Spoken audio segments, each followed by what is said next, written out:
Quantos planetas existem? Essa pergunta a humanidade se faz há muito tempo. Os astrônomos especulam há séculos. Por quê? Porque sabemos já há séculos que o Sol é uma estrela, como existem bilhões de outras estrelas na Via Láctea, né? Sem falar que existem bilhões de vias lácteas, de galáxias, né? Só que nós não tínhamos, até muito recentemente, nós não tínhamos tecnologia para detectar planetas fora do sistema solar, né? Então a gente fazia raciocínios do tipo assim: suponha que o Sol seja uma estrela típica. Se uma estrela típica tem 8 planetas, e nas minhas aulas eu costumava falar 9, né? Mas agora são 8. Se uma estrela típica tem 8 planetas, e na Via Láctea tem 100 bilhões de estrelas, pergunta: quantos planetas existem em torno de estrelas na Via Láctea? Bom, a gente pode se arriscar, mas lembre-se que nós fizemos uma hipótese, que cada estrela tenha 8 planetas. E a gente não sabe o quanto que essa hipótese é boa. Na verdade, não sabemos até hoje, né? Mas sabemos que facilmente nós podemos ter de 100 bilhões a 1 trilhão de planetas apenas na Via Láctea, né? Sem contar que pode existir muitos planetas, corpos semelhantes a planetas, com as massas semelhantes a planetas, não vinculados a estrelas, girando no espaço vazio, né? Que se formaram ou se desprenderam de estrelas. Pode ter se formado sozinha, sem nenhuma estrela também, né? Por que que nós não descobrimos planetas antes? Não é porque os astrônomos não tiveram essa ideia. Será que Alfa de Centauro? Alfa de Centauro, como vocês sabem, é a estrela mais próxima de nós. Então, teoricamente, é um dos lugares onde nós deveríamos procurar por primeiro, né? Já que está tão perto. Será que a Alfa de Centauro tem planeta? Vamos apontar o telescópio lá e vamos ver se tem. Não adianta. Essa ideia é muito boa, mas ela é inviável. E é inviável por quê? Porque planetas não têm luz própria. Planetas apenas refletem a luz, né? Então nós temos que buscar outros métodos e não simplesmente apontar um telescópio para imagiar. É claro que imagiar é um dos métodos, né? Nós podemos imaginar que é possível, de alguma maneira, com tecnologias muito sofisticadas, fazer uma imagem de um planeta em torno de uma estrela. É possível e, já vou adiantar, já existem muitos planetas detectados com esse método. Mas existem outros métodos, né? O método da velocidade radial e o método do trânsito, o método do eclipse.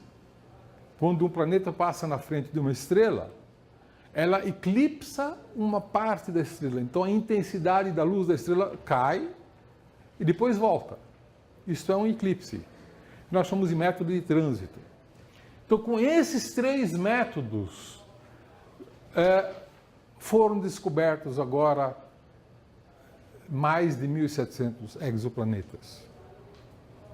Tá certo? Existem outros métodos também. Eu vou mencioná-los daqui a pouco, muito rapidamente. Mas nesta aula, nós vamos olhar rapidamente esses 3 métodos, porque esses 3 métodos são os métodos principais, com os quais foram descobertos a maior parte dos exoplanetas. E depois, rapidamente, nós vamos ver algumas propriedades e estatísticas dos exoplanetas. Um rápido histórico. O primeiro exoplaneta foi descoberto no ano de 1988. Alguns astrônomos canadenses, 3 astrônomos canadenses, observaram uma estrela à procura de exoplanetas, desenvolveram uma tecnologia e detectaram um. Só que a notícia pegou muita gente de surpresa e muita gente não acreditou na notícia. Então, foi uma descoberta na qual pouca gente acreditou e isso, na verdade, passou meio que desapercebido, né? Apenas em 1992, observando um pulsar, percebeu-se que esse pulsar fazia uma certa dança. E estudando essa dança, determinaram que havia 2 planetas em torno desse pulsar, em torno dessa estrela de nêutrons, né? Pelo método que nós chamamos de timing. Timing é a medida do tempo, em inglês é timing, né? Medida da chegada dos pulsos. Dos pulsares, pôde-se determinar que esse pulsar tinha dois planetas. E, finalmente, em 1995, foi descoberto o primeiro planeta em torno de uma estrela normal, isto é, uma estrela como o Sol, uma estrela de sequência principal, né, que foi 51 Pégase. Então, dependendo do que você quer tomar como referência, nós temos 3 datas importantes aí, que são os primeiros, né, as primeiras descobertas de exoplanetas. Então, vamos olhar o método das imagens. Eu já mencionei que nós temos um problema de contraste. Exoplanetas, planetas, não têm luz própria. Eles refletem a luz de uma estrela central. Então, a Terra tem um certo brilho, Júpiter tem um certo brilho, mas o brilho desses planetas é tipicamente 1 bilhão de vezes mais fraco do que o Sol. E isso é um valor típico para todos os planetas do Sistema Solar ou fora do Sistema Solar. Que os planetas têm um brilho 1 bilhão de vezes mais fraco do que a estrela. Então é difícil, mas tem um agravante. Que você tem um problema não só de contraste, mas também de proximidade. Quando você fotografa uma estrela, essa estrela ela produz uma imagem que é ligeiramente borrada por causa da turbulência atmosférica, né? Então você não tem um ponto, você tem um borrãozinho. Então se um astrônomo em Alfa de Centauro fotografasse o Sol, a Terra estaria dentro desse borrãozinho. No entanto, brilhando 1 bilhão de vezes menos do que a luz do Sol. Então estaria competindo com a luz do Sol. Claro, é totalmente inviável. Então é um problema basicamente tecnológico, certo? Bom, mas a tecnologia avançou.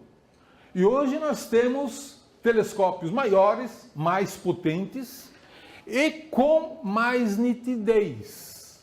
Como é que a gente consegue essa nitidez? Com ótica adaptativa. Você produz uma nitidez melhor, você concentra a luz da estrela de tal maneira que o contraste para ver planetas melhora. Certo? Porque ela está fora da imagem. Então, desta maneira, com ótica adaptativa e no infravermelho, foi possível fotografar exoplanetas. Por que no infravermelho? Por 2 razões. No infravermelho, a ótica adaptativa funciona melhor do que no óptico. E segundo, os planetas emitem luz no infravermelho. No óptico, eles só refletem. No infravermelho também emitem luz. Então, o contraste melhora. Certo? Então, vocês vejam, essa imagem foi tratada, foi removida a imagem da estrela e apareceu aqui um planeta chamado de HR 8799b, 8799c, 8799d, 3 exoplanetas. Então isso animou os astrônomos que fizeram pesquisas com qualidade de imagem ainda melhor e descobriram que, na verdade, essa estrela tem 4 exoplanetas, todos girando no mesmo sentido, com períodos diferentes. Claro, o período, quanto mais distante da estrela central, mais longo é o período, né? O período da Terra é 1 ano, período orbital. Júpiter está a uma distância 5 vezes maior, tem um período de 12 anos. Então vejam que com o método das imagens, hoje em dia, nós podemos imagiar exoplanetas, em alguns casos até sistemas múltiplos, como esse é o caso, né? É claro que estes exoplanetas provavelmente todos são Júpiters, né? Sistemas grandes, que têm uma área, uma superfície maior, capaz de refletir mais luz da estrela central. Bom, dos exoplanetas imagiados diretamente, pelo método da imagem, o que você espera? Você espera observar planetas muito próximos ou planetas muito distantes? Planetas muito distantes, é claro, porque aí você consegue separar a luz do planeta da luz da estrela, produzir um certo contraste mais favorável, né?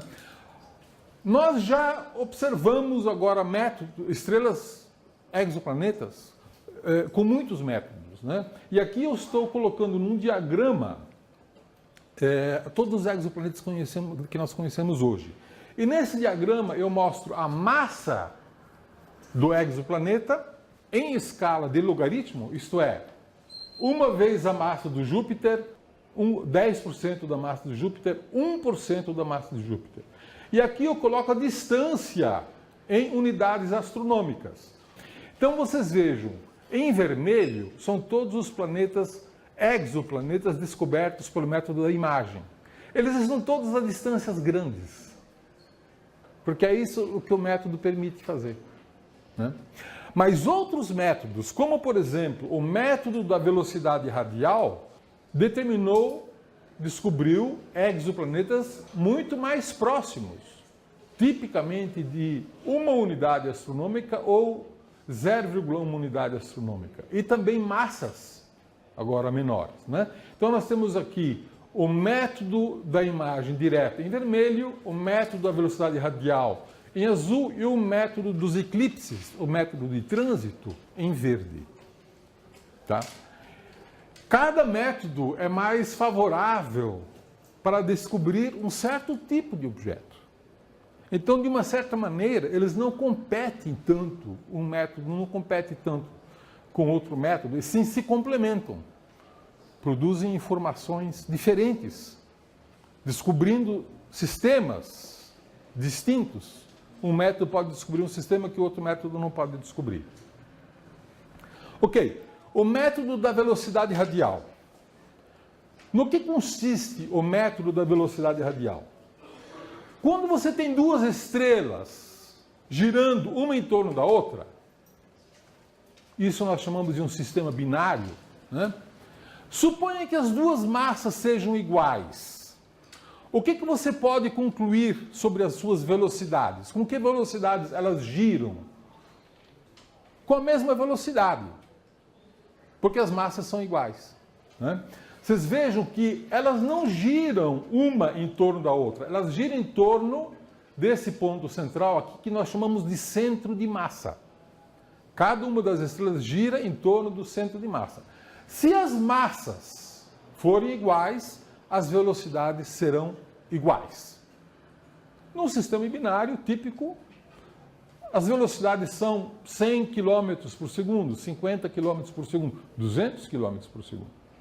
Isso é relativamente fácil de medir com um telescópio clássico, com um espectrógrafo clássico. Agora imagine que uma estrela tenha uma massa igual à do Sol e a outra estrela tem uma massa 10 vezes menor. o que vai acontecer? A estrela de maior massa vai girar mais lentamente, tá certo? Ela está mais próximo do centro de massa. A estrela de menor massa vai dar uma volta muito maior, com o mesmo período orbital, muito mais distante, então ela tem que correr mais. A velocidade dela tem que ser maior, tá certo? Então, a velocidade de uma estrela dividido pela velocidade de outra estrela é diretamente proporcional ao inverso das massas. O que você espera de um planeta? O planeta gira em torno do centro de massa. E a estrela também gira em torno do centro de massa. Mas o centro da estrela e o centro da massa quase coincidem. Ela dá um bamboleio muito pequeno. Tão pequeno que é muito difícil medir. Então, foi gasto muito esforço, muita energia para desenvolver espectrógrafos com maior precisão, com mais capacidade de medir velocidades muito pequenas, para conseguir determinar esse bamboleio aqui produzido por um planeta. Porque o planeta não dá para observar. O planeta você não consegue tirar o espectro, você não consegue medir. Vocês têm que concluir que existe um planeta observando a estrela. O terceiro método é o método do eclipse. Você tem um planeta girando em torno de uma estrela e, num dado momento, o planeta passa na frente da estrela. O que acontece com o brilho da estrela? Você está observando o brilho da estrela. Quando o planeta começa a passar na frente, o brilho cai. Quando o planeta sai da frente da estrela, o brilho volta. Então produziu um pequeno eclipse aqui. Esse eclipse pode ser medido. É claro, não é fácil. Porque você tem um corpo muito pequeno passando na frente de um corpo muito grande. Então vocês vejam, por exemplo, o exoplaneta Kepler 4b tem um eclipse aqui que mal dá para perceber. Né? Já o 5b tem um eclipse muito profundo, é fácil de ver. O 6b, idem. 7b, o 8b, são eclipses facilmente perceptíveis. E eles se repetem com períodos de 3,2 dias, 3,2 dias, 3,5 dias, estes em particular. Né? Este é um método bastante preciso de se medir raios de planetas, não a massa. A massa você só pode medir com velocidades radiais, pelo efeito Doppler. É o único método de determinar massas. Tá? Os eclipses podem ser medidos ou por satélites, né, que tem uma capacidade de precisão maior do que telescópios em Terra. Né? Então, o Kepler foi o satélite mais bem sucedido, mas houve também já um outro chamado Corot, que também descobriu exoplanetas. Né? Mas você pode também medir com telescópios aqui na Terra, né? Como, por exemplo, o WASP, o HAT-NET. São dois telescópios, né, que observam também estrelas e que descobriram já muitos exoplanetas, né, com telescópios aqui na superfície terrestre. Pelo método das eclipses, né? Pelo método das velocidades radiais, todos foram feitos com telescópios aqui na Terra. Porque você precisa de um telescópio muito grande e um espectrógrafo extremamente sofisticado. Existem outros métodos para descobrir exoplanetas. Por exemplo, o método da astrometria foi o primeiro método que se bolou para descobrir exoplanetas. Como? Pela imagem do pequeno bamboleio que as estrelas fazem, né, você seria capaz de fotografar e medir a posição, você seria capaz de medir esse pequeno bamboleio. Até hoje, não conseguimos descobrir nenhum exoplaneta por esse método. Mas o satélite Gaia, que foi lançado em novembro último, de novembro de 2013, com esse método, acredita-se que vai se descobrir um grande número de planetas. Tá? Enfim, temos todos esses outros métodos, todos eles ou que já descobriram exoplanetas, né? Ou os que são aptos a descobrir exoplanetas. Bom, foi desenvolvido um índice chamado Índice de Semelhança à Terra. Em inglês chama-se ESI, Earth Similarity Index. Como é que esse índice é calculado? Esse índice é calculado por esta fórmula, e essa fórmula diz o quanto que um planeta é semelhante à Terra. A Terra tem índice 1. E qualquer planeta idêntico à Terra vai ter também índice 1. O índice 0 é um planeta extremamente diferente da Terra.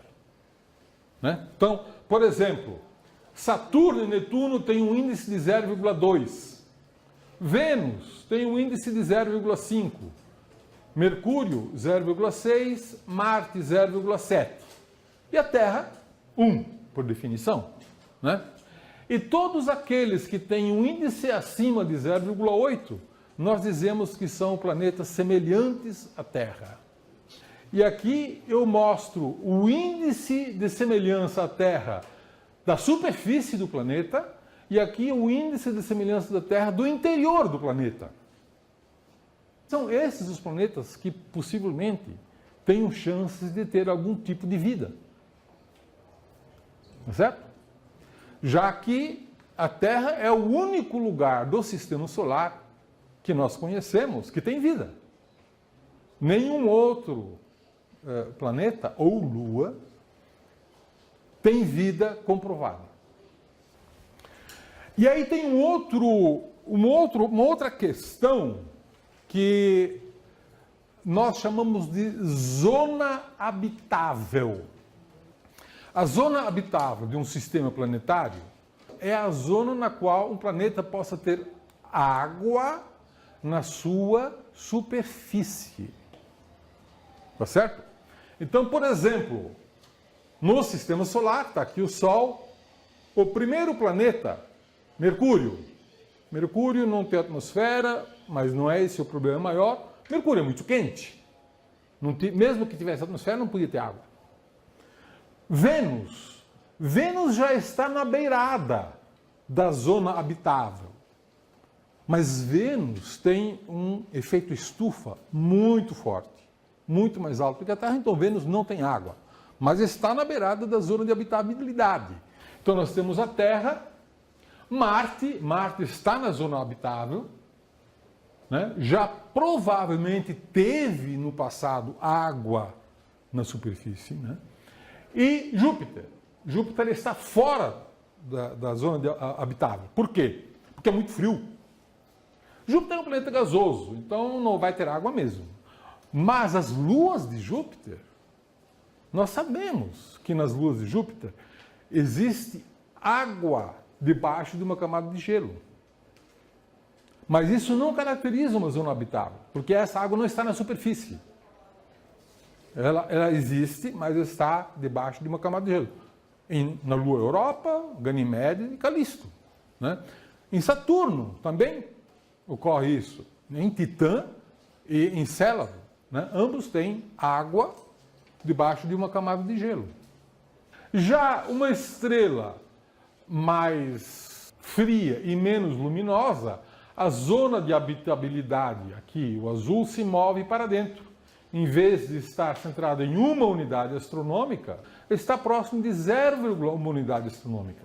E em Gliese 581, nós já conhecemos Gliese 581b, fora da zona de habitabilidade, C, também fora, D, do lado frio da zona habitável, E, do lado muito quente, não está totalmente fora, F, muito frio, e G, exatamente no meio da zona habitável. Então G é um planeta interessante. Está no meio da zona habitável. Né? Poderia ter água lá? Bom, depende das características. Né? Se esse planeta for um planeta gasoso, não. Mas se ele for um planeta rochoso, provavelmente. Temos aqui então uma lista de planetas com índice de similaridade com a Terra acima de 0,8. O mais parecido até abril de 2014, o mais parecido era Gliese 667cc. Ele tinha um índice de 0,85. Uma massa de 4 e pouco, um raio quase 2 vezes maior do que a Terra e uma temperatura, né, semelhante à Terra, um período orbital de 28 dias. Kepler 68e era o segundo mais semelhante, né? 0,83 de índice, né? E massas 3,5 vezes a massa da Terra. Esses exoplanetas são chamados de superterras. 3 massas terrestres é uma superterra. Não é exatamente uma Terra, né? No dia 18 de abril de 2014, saiu publicado na revista Science a descoberta de Kepler 186f. É o exoplaneta mais semelhante à Terra que nós conhecemos até hoje. E este satélite, então, tem um raio de 1,1 vezes o raio da Terra, 10% maior, e tem um período orbital de 130 dias. Leva para dar em torno, exatamente 129,9 dias para dar a volta em torno da Terra. Nós ainda não sabemos exatamente o valor da massa desse objeto, porque para determinar a massa nós temos que usar o método de velocidade radial. E para isso precisa de um telescópio extremamente poderoso e um espectrógrafo muito poderoso. Muito provavelmente este objeto terá um índice de similaridade à Terra maior do que 0,9 e, portanto, ficará no topo da lista. Este é o campeão dos exoplanetas em termos de semelhança com a Terra. Ele é o mais parecido com a Terra que foi descoberto até hoje. Hoje nós conhecemos cerca de 1.780 exoplanetas confirmados, que estão em 1.103 sistemas planetários. Por quê? Porque 460 sistemas planetários têm mais de um exoplaneta. E em março de 2014, a missão Kepler, que é a mais bem sucedida das missões até hoje, né, havia já identificado mais de 2.900 candidatos a exoplanetas, né? E finalmente está aqui o gráfico do número de descobertas por ano, começando lá em 1988, né, por algum tempo pouquíssimas descobertas por ano, né, 2 descobertas. Bom, no dia 26 de fevereiro de 2014, a NASA anunciou de uma única vez a descoberta de 715 exoplanetas. E finalmente vocês vão se perguntar, mas esses exoplanetas eles ocorrem em torno de que tipo de estrela? Bom, aqui nós vemos que temos vários tipos espectrais de estrelas, né? Esses são tipos de estrelas A, F, G. O Sol é uma estrela G, né? K, L, M, pulsar e anãs brancas. As estrelas G, semelhantes ao Sol, são as campeãs, seguidas pelas estrelas K, que são um pouco mais frias do que o Sol, né? Mas presta atenção, isso não significa muita coisa, não. Isso não prova que são essas as estrelas que têm mais planetas. Isso prova que é mais fácil achar planetas em torno dessas estrelas, né? Não necessariamente que essas sejam as estrelas mais favoráveis, né? Porque uma estrela do tipo A, ela tem linhas muito largas, ela gira muito rapidamente, então é muito difícil usar um método de velocidade radial para achar planetas. E elas são muito maiores do que uma estrela K. Então um planeta faz eclipses tão rasos que não dá para identificar. Então, é um problema de tecnologia, um problema de método, descobrir planetas em torno de estrelas.